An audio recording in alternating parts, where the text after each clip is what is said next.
Milling Through History presents General Washington, the Privateer. When it comes to the name General Washington, most people automatically assume it's just George Washington. He was, after all, a general. However, uniquely enough, there were two ships during the American Revolution which bore the name General Washington. They were both privateers, and both had unique histories.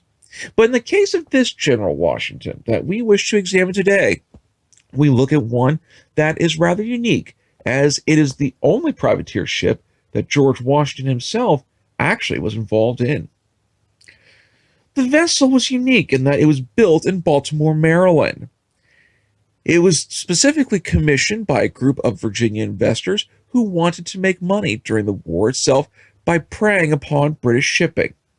The investors were quite a bit of a list of the who's who of Northern Virginia society. They included George Mason, Robert Townsend Hoe, Richard Harrison, William Herbert, Josiah Watson, John Parke Custis, and most notably, George Washington. The ship was built between the late 1777 and completed before the summer of 1778. It was a 200-ton vessel having between 18 and 22 cannons. It could boast a crew of anywhere from 55 to 115 sailors and became actively serviced starting in September of 78. Now, for the General Washington, its very first mission was to take dispatches to France, and the ship had the notable distinction of having crossed the Atlantic Ocean in only 18 days. After spending the winter in France, the vessel would then sail back to North America along with a large fleet sailing out from France, and engaged a British privateer along the way called the Bishop. Capturing the vessel, the Bishop would sail into port along with the General Washington and be sold for a hefty prize.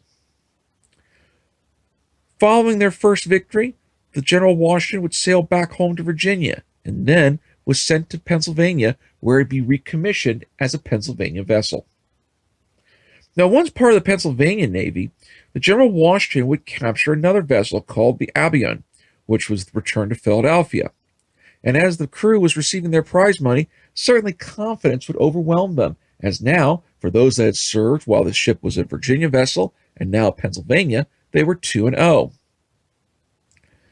Sailing off to Europe, the General Washington would gather supplies in Amsterdam and then would return to America, but along the way engage in battle against two British vessels.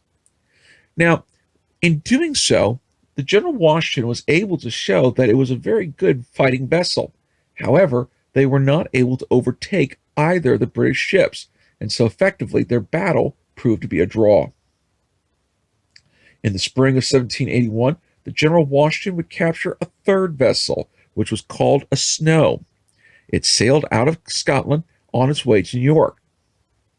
And so this capture proved to be beneficial to the American cause, but they would eventually lose this Scottish ship back to the British later in the war. Now, after having 3 successful victories and one battle which proved to be a draw, the General Washington once again sailed out, and on June the 9th, 1781, the ship found itself going up against the HMS Chatham. Under the command of Captain John Ord, the Chatham was able to successfully capture the General Washington, thus bringing its time of service to a close.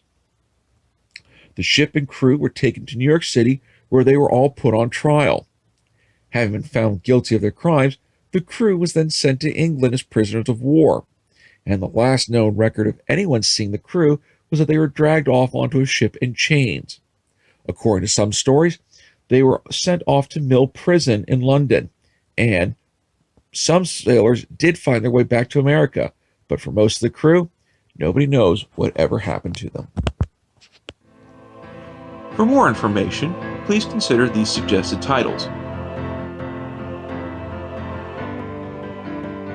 Be sure to click on the left-hand side of the screen to subscribe to our show, and on the right-hand side for our latest episode. And we will see you again for the next episode of Milling Through History.